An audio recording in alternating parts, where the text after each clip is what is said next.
This is a Parsha podcast brought to you by Matan Women's Institute for Torah Study, and I'm your host, Yosefa Fogel-Rubel. Let's learn.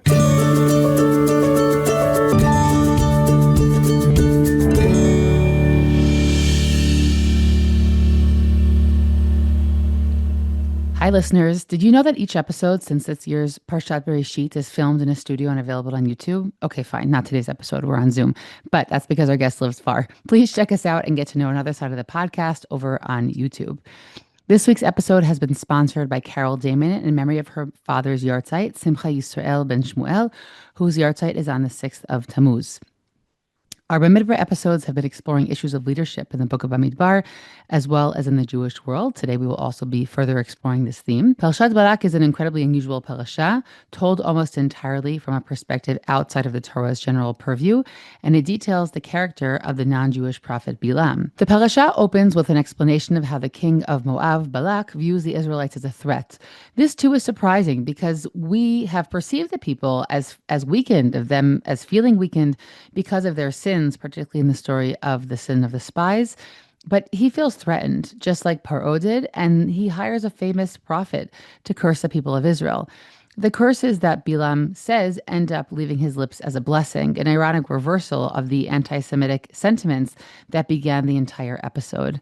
The phrase popularly lifted from this week's parasha of Am Levadad Yishkon, a nation that dwells alone, is in fact a curse and not really our destiny. The partnerships that have been created and miraculously sustained during the past, I would say, year and a half, and obviously more than that, with other countries around the world, I think is a beautiful testament to the curse's reversal. The parasha ends with the episode of Israel's sexual and perhaps idolatrous sins with the women of Moab, which has an inherent connection to the story of the curses themselves, and also ends with Pinchas's zealous murder of particular sinners. My partner in conversation today is my dear colleague and friend, Dr. Tanya White, who is an international lecturer, writer, and educator with a focus on Tanakh and contemporary Jewish thought. She is a senior lecturer at Matan and a lecturer in the philosophy department at Bar Ilan University. A collection of her articles, blogs, and published materials can be viewed on her website, www.tanyawhite.org. You can also check out her widely acclaimed Books and Beyond podcast, which delves into several of Rabbi Sachs's key books through dynamic conversations with other students and scholars of his work. And of course, their unbelievable relevance to our moment in time. Tanya, thanks for coming back on the podcast. Thanks for having me again. We are here to at least speak about the concept of vision, of sight. You know, in my introduction, I opened up with this idea that the entire perspective of the Parshat Shavua is so unusual.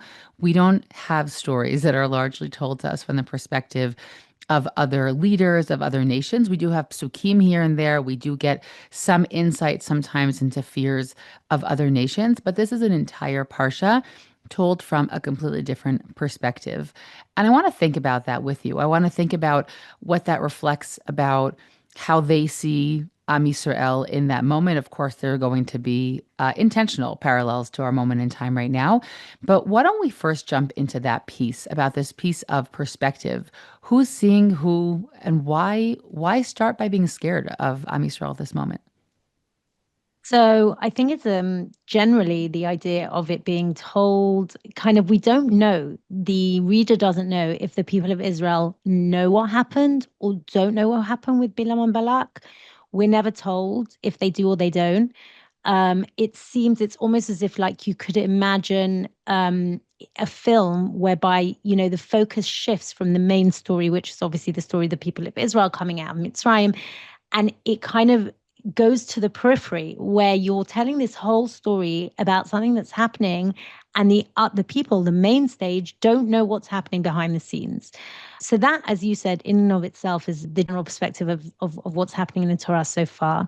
But if I would take a step back, I think there's something, you know, even as we look at the whole book, the book as a whole, we see that the book of Bamidbar is very much focused on perspective.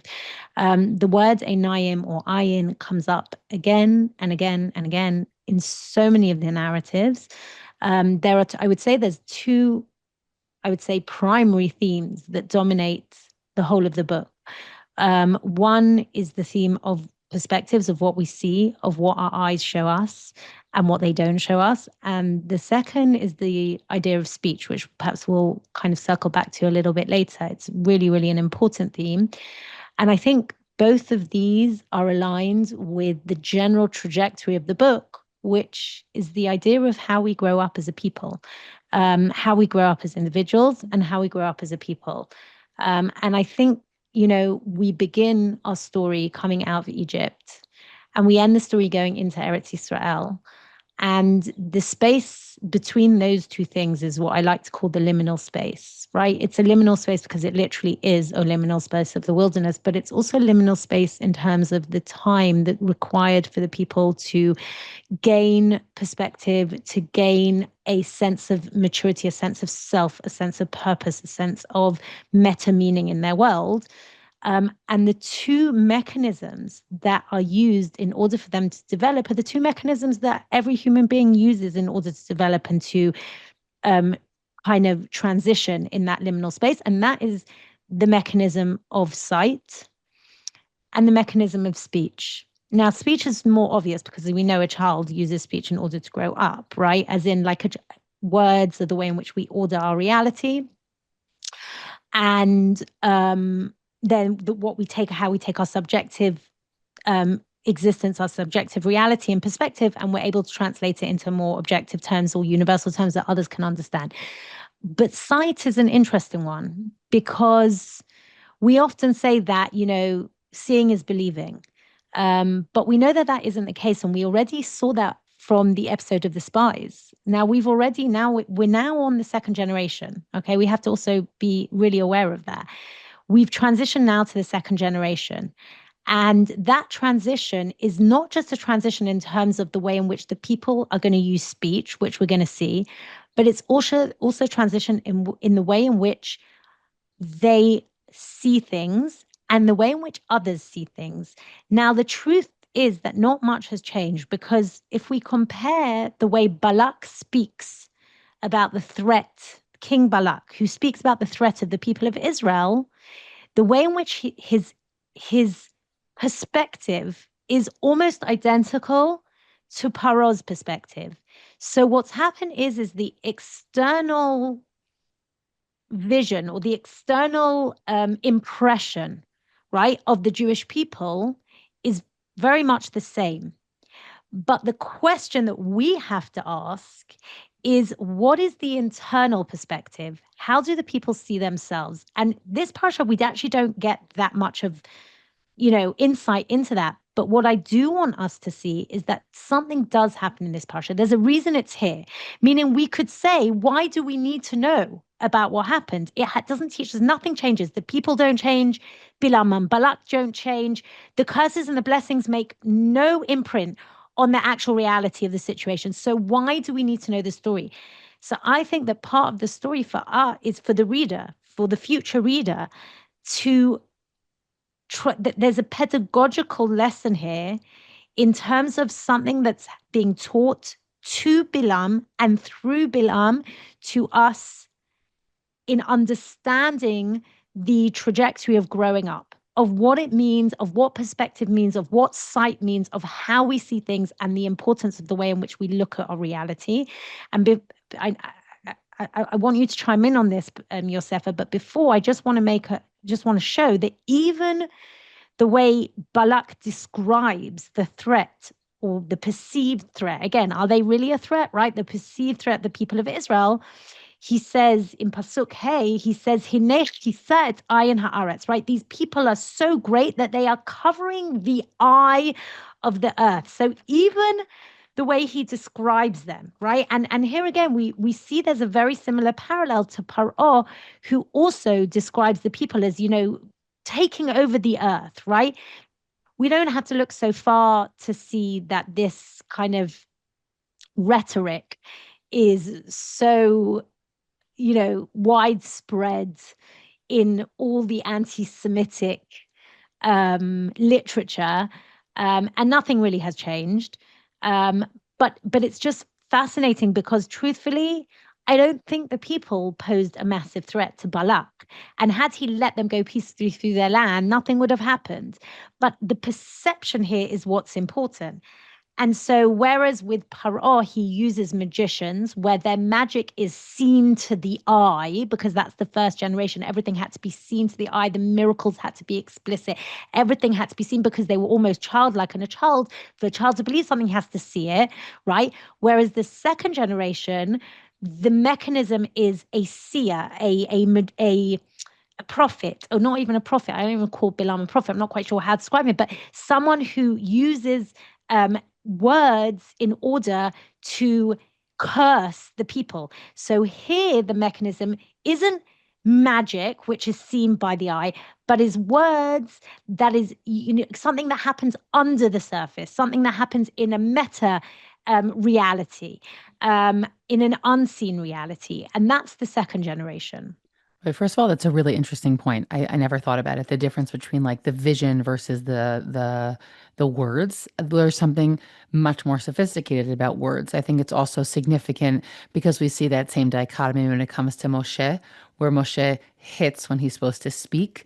And so it's that same question again. I don't really want to use the word mature when it comes to Moshe, but we see the same difficulty when he first starts out on his path and he hits an Egyptian and then he tries to speak and doesn't go well. And so we have constantly this sort of tension between those two forms of expression of being in the world. And I think what's also interesting in what you said about Moshe, I'm sorry, about Paro and our story here is there's a big difference because when Paro is scared, he's scared of a group of slaves.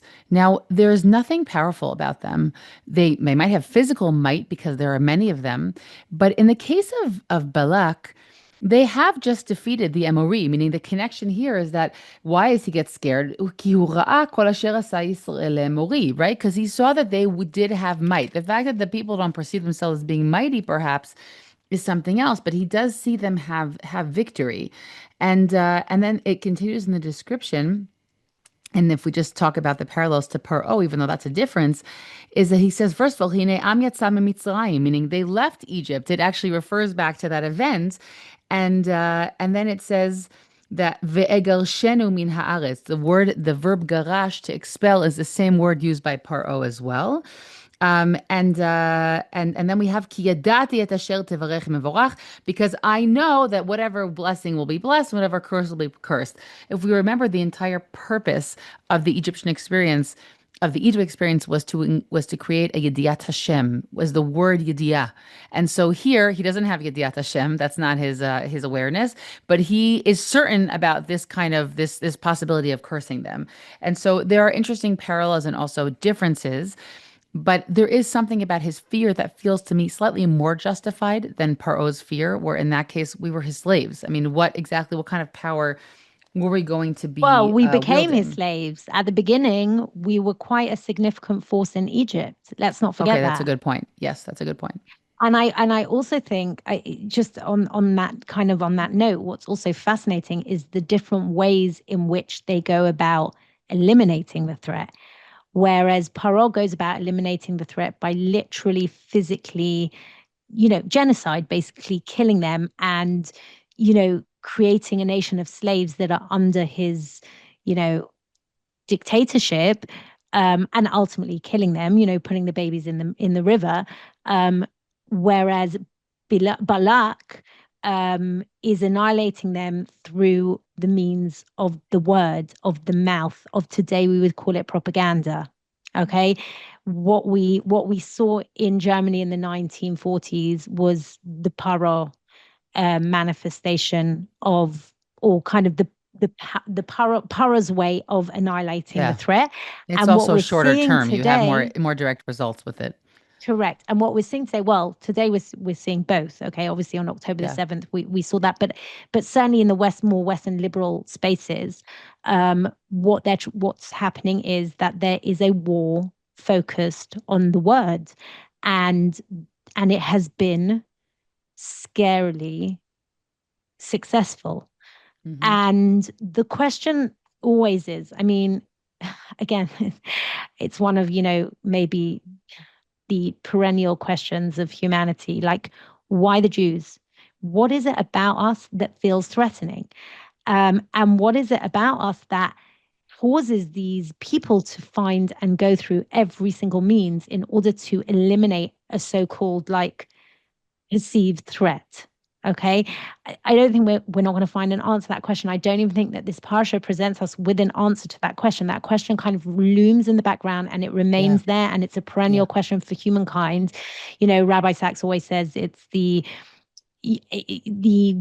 canary in the coal mine that used to send down, that um that's what it is. It begins with the Jews and it just goes outwards and outwards, and it's the beginning of the breakdown of society when you feel, or when you feel perceived threats from people that are not really threatening you. Okay.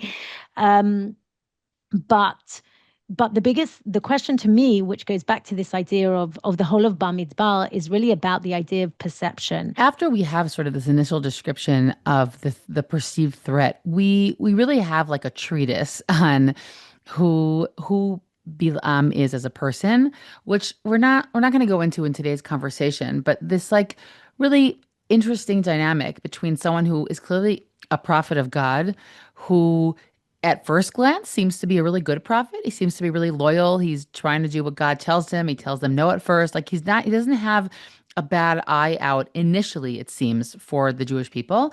And things obviously go awry and he eventually gets persuaded to go. And then we have the fascinating scene with his talking donkey. So maybe we'll get back to them when we talk about speech. But I want to really skip to the actual blessings initially intended as curses that end up being said about the people, because you really see very strongly there again this idea of seeing in perspective, where it's also significant that he sees the people that he is supposed to be cursing, right? There's an importance in order to be able to feel the energy or for the words to come out, that you have to see the people in front of you, which is something I think we can all relate to. There are certain things that no matter what about our virtual realities, they're much clearer for us when we can actually see them in front of their eyes. I'm the kind of person that has to have like a physical, yoman, a physical date book. I have a horrible time with a lot of these virtual mediums. So he needs to see them because he needs to feel their energy. But I want us to go a little bit deeper into this idea of what he actually is saying to them and what is the posture of how they're standing vis-a-vis each other. So, one thing I found really fascinating when I was studying this is that even though it's afterwards, Balak says, well, you bless them instead of cursing them, we're not actually certain that what he says is an absolute blessing. And one of the things that I noticed is that the first two times he kind of ki'ilu blesses them, right? But we'll talk about whether it's really a blessing what he says. In both instances, Balak takes him up to a high mountain in order for him to be able to see the people of Israel. But in both instances, the text is very the text tells us that he only sees Katzeh Machane. So if you look at Perek Chaf Bet Mem Aleph, V'hi baboker v'yikach Balak et Bilam v'yaleu bamot, and he lifts him up to the Bamot Baal, to the high places where they used to sacrifice to their gods. V'yireh misham Katzeh Ha'am. He sees there only the periphery, the kind of corner of the people. He doesn't see the whole people, meaning, again, we come back to the idea of perspective. And by the way, those of you that are interested in the literary component of the narrative, I really, really recommend going through the whole of the text and noticing how many times the words v'tereh, to see, and the words einayim come up. If you use a highlighter, you will be blown away by the repetition of these words, meaning there is something here in the narrative. There's, Martin Buber calls it a leitmotif. In Hebrew, we call it a milah manche, something that repeats, a word that repeats itself again and again in order to convey a certain message about the text. And to me, that message is very clear. It's all about perception from the beginning to the end. What do we choose to see? How do we choose to see it? And how that affects the way in which we relate to that reality. Now, when he's at the top, the high mountains, right, he can only see, when he's about to bless them, he can only see the corner of the people. And I want to suggest that in the first two blessings that he gives, they are ki'ilu, again, are they blessings? We don't know. Maybe they're statements. God's certainly helping to put them into his mouth. But because his perspective is eluded, the blessings themselves are blessings that can be taken for the good and the bad.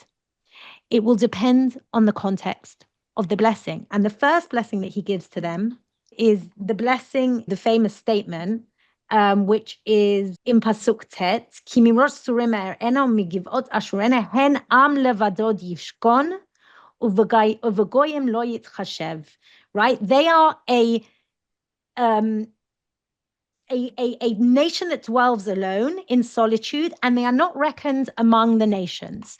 Right now, on the one hand, we could say, you know what, this is a blessing. Our blessing is that we are able to be a nation that dwells alone, that has a mission, that has a purpose. We don't assimilate. We don't have to go out and be with other people. We have a vision, and that vision allows us to dwell and to remain together.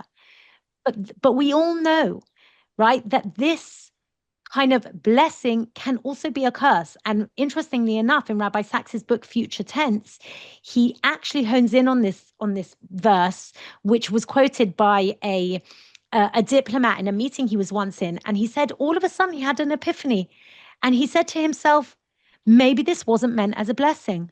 The idea that we're a nation that dwells alone, maybe this is just a result of anti-Semitism. Maybe we're meant to be a nation that is a light unto other nations, and we're not meant to dwell alone, to be isolated. Maybe that vision that we thought was a blessing and that we all the time say, oh, we're always destined to dwell alone. No, maybe we're not destined to dwell alone. So I think, again, the fact that he gives this bracha klala, right, this cursed blessing, from the perspective where he can only see a portion of the nation, to me, that's not the full picture. And I take this to today's world. There are different paradigms that work in different places and at different times. And there is a paradigm, the paradigm of us being a nation that dwells alone, that there are times where we need and we know that that is the only way that we can survive. We are people that need to put up walls, that we need to guard ourselves, that need to say all the time in order to literally wake up each morning and survive. They just hate us and there's nothing we can do. We just have to hold it together as we are. Okay. Is that the aspirational posture of the people of Israel? I'm not so sure it is. And again, that is the posture that we take, perhaps only when the goyim, when the nations, when the nations around us are only seeing a fraction, a portion, and maybe it's also only a portion of our destiny. Maybe it isn't the aspirational wide lens of the way that we're meant to be. And then the second thing that he says, which is very, very kashur, very related to our times. Again, we're told uh, In the that he in Perek Kaf Gimel, I think the one that's related to our moment right now is Pasuk Kaf yes. Daled. Hen am kelavi yakum uche'ari yitnasa lo yishgav ad yochal teref v'dam chalalim yishte. Now, I don't think that we would like this to persist forever, right? Oh, It one second. obviously is, Can we just yeah, translate a minute for our listeners, because I think yeah. it's really important. Number one, let for those of you that are not aware, the mission that the war that we just had with Iran, the war in the war, okay, that we just had with Iran, was named by Bibi Netanyahu as Am Kalavi, and it comes from this pasuk in our parsha, where again, Bilam is taken to the top of the mountain by Balak, and he only sees a katseh. He only sees a portion. This is the second time round where he only sees, again, a different side of the camp, not the whole camp. And then he comes out and he says, and here's the translation: the people will arise like a lion cub and raise itself like a lion. It won't lie down until it consumes its prey and drinks the blood of the slain. Now, again, I ask myself the question: is this the blessing of us as a people? Do we want to be a people that licks the blood of its enemies? No, I'm not so sure. We want to be a people that are not grasshoppers, like the Meraglim saw themselves to be. We want to be a people that perceive themselves as lions, yes. But do we want to be a people that are constantly looking to kill their enemies? No. I think also that it highlights, Tanya, this question of perspective, which is that to the king of Moab, this is the greatest, it's a great compliment, right? It underscores also what he thinks is what a Yeah. nation's goal is. And while, yes, we want to have those capabilities when we need them, we don't wish for ourselves that that be the defining character trait of who we are. And therefore, I think if you go back to Rabbi Sacks's, famous, I would say, rereading of the first blessing, is that I think it's probably likely true for the second one as well. Meaning, as you said, it's presented as a blessing. When you think about it, you're like, I don't know, but this changes, Tanya, in the third case, right? Meaning what's different? Yes. So What's different in the third case? this is where I want to go. So I want to go back for a second to the quote I brought you by Marcel Proust, where he talks about this idea that the the true voyage of discovery is to hold 100 eyes, 100 universes, and 100 perspectives in a singular vision. And I think that there's in our history as a people, there are moments for both of these postures. There is a moment for us being a people that dwells alone, isolated in solitude, putting our guard up because that's the way we need to survive in order to get through. And there is a moment for us being a lion and licking the blood of our enemies because they are the enemies that are out to kill us. And that is our only choice at that moment. But if we want to see the whole picture and the whole perspective, which is exactly what happens when in the third time Balak takes him to a new mountain. And on that mountain, in my mind, the pasuk is so important. The psukim are so important, the verses. So it's pasuk chaf daled 24, verse aleph 1. V'yireh bilam ki tov beinei Adonai levarechet Yisrael. Finally, Bilam realizes, and again, we haven't got into this whole kind of aspect of it, but in my mind, what's happening here is that the reason why Bilam is listening to God is almost like a childlike obedience that he knows that even if he tries to curse, God will send a blessing to him. And so he does it and he says to Balak, listen, I can't do anything God doesn't tell me because, I'm basically just like manipulated by him. There's nothing I can do. But what God keeps trying to do to Bilam is to show him it's got to come from you, you know, to grow up. And as much as this is a grown up faith is not a faith that says, I'm doing this just because I'm scared of punishment. A grown up faith is when something internally orients us, when we have Yurat Elohim, and we'll talk about that in a minute, something orients us towards doing good because it's an internal conscience, an internal posture, something that I believe deeply in, and not just because of the carrot and the stick. And at this moment, Bilam, V'yireh Bilam ki tov be'enei Adonai. All of a sudden, Bilam, something shifts in him, and he realizes, actually, I'm doing this not because God's forcing me, but because I realize this is the right thing to do. V'lo halach kapam kapam, and he didn't. It wasn't like the last times, right? That he went towards the nechashim, towards the magician, the sorcery, right? V'yeshet el hamidbar panav, and he turns his face towards the wilderness. And in my mind, that's the point. Towards the liminal space, towards the place of growing up, towards the wilderness, the place where the people of Israel grew up. That's where Bilam suddenly finds and shifts perspective. And he lifts up his eyes, v'yisa Bilam et einav v'yireh et Yisrael shochen l'shivatav v'tihi elav ruach Elohim. And he lifts him up and he sees them dwelling. And here he sees the whole camp. He sees them dwelling according to their tribes, v'yisa Mishelo v'yomen ne'um Bilam beno ba'or. And he gives this whole speech. And in the speech, we have the very famous verse, Ma tovu alecha Yaakov mishkanotecha Yisrael. I'm not going to read the whole thing, but it's really worth reading. He talks about them stretching out like brooks, and he uses the imagery of water and rivers planted by Hashem like cedars by the water. It's like a really, really beautiful idea of the water and the wells and all of the beautiful ideas of what we are as a people. And also we He see the also inverse. We quotes. see the inverse of the lion. Here we don't Correct. have we don't have It's a exactly what I was predatory about to lion, say. but we have a lion who is humbled Exactly. to the floor. Exactly. That's Yes. exactly what I was going to see. Right. I was going to say, Shochev ka'ari v'kalavi mi kamuni mibrachecha baruch v'arecha arol. Here we see that it's a much wider blessing. It's a much bigger perspective. It combines the multiple kind of varieties of ways in which we approach the world as a people. And to my mind, it's so much more authentic. it's so much more real and it's so much more beautiful because he's essentially turning around to us and saying that when we as a people have our tents in order, right? When we as a people understand our strength, that we are a people not on the extremes, not at the cuts there, not just looking at the periphery, not in, we don't just see parts of who we are. If I am part of a certain sector or a certain, group in within the people, I believe that I possess the truth and it's the only truth, or I have the truth and it's the only truth. No, the beauty of the people of Israel is that all of the tribes are included in their diversity, all of the tents are included in their diversity, and every tent is considered part of the people of Israel. And that only then, when we recognize the beauty of every part of the people, only then are we blessed, and do those that curse us will be cursed and those that bless us will be blessed.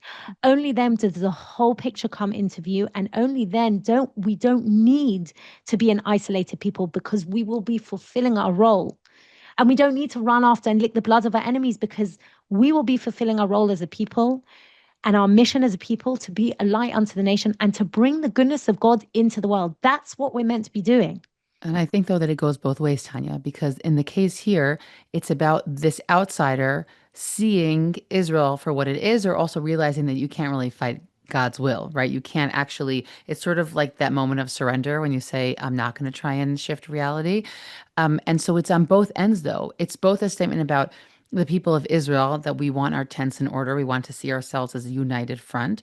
But it's also a statement about those on the outside who shouldn't just see a small piece. And I think this is a statement in general about looking at people from the outside. You can't see a small piece, not of the Jewish people, not of any other nation, and then think that you then can understand the whole bit of it. Meaning that when you're looking from the outside and you know you have an outside perspective, always recognize that you're only seeing a small bit of it. And if you really want to get a broader view, then take that broader view. Go on to a different mountain, right? Get a better look at everything around you. So I think the imperative if I'm taking your mashal almost of the katzeh of this edge, it really goes in both directions. It's that we have to not only see the small shattered pieces, and the people looking us on the outside also shouldn't do that, because it's going to lead to a very partial view of who the Jewish people actually are. What we were talking about before, the idea of the whole of Sefer Bamidbar focusing on the idea of perception. If we look a few parashiot before Shlach Lecha, which I'm sure you spoke about, but the people of Israel were not ready to go into the land because they couldn't house the complexity of the land, the complexity of, on the one hand, a land that we have to look at in pragmatic, militaristic realism. We have to know what is strong, what is weak, what we need to fight, what we don't, what enemies are in the land. We have to go in, we have to l'regel, we have to do a reconnaissance mission, and we have to see the land's weaknesses. But at the same time, we have to latur, we have to go in as tourists, right? The word that Moshe uses is latur et haaretz. Latour is a romantic word. It's a word that symbolizes the kind of impressionist posture that we enter into as tourists in any country or any city, that we try to get the beautiful impression of the city. And Moshe is asking the people, the first generation, to go into the land and to bring a report that holds both the good, and he literally uses these words, the good, the bad. Is the land fat? Is it thin? Other people, have they fortresses? Have they got camps? Can you look at both of these places, these binary positions? Can you hold them together and still put your rose tinted glasses on? And in my mind, that's what it is to live in Eretz Israel today. So the mission of the first generation was really a mission that asked them to house contrary positions and still be able to fall in love with the land. And they failed. But the second generation are a generation that are going to be able to do that. And I think this whole story, or the story of Bilam and Balak, is also a story of being able to transcend binary vision and to transcend kind of peripheral vision.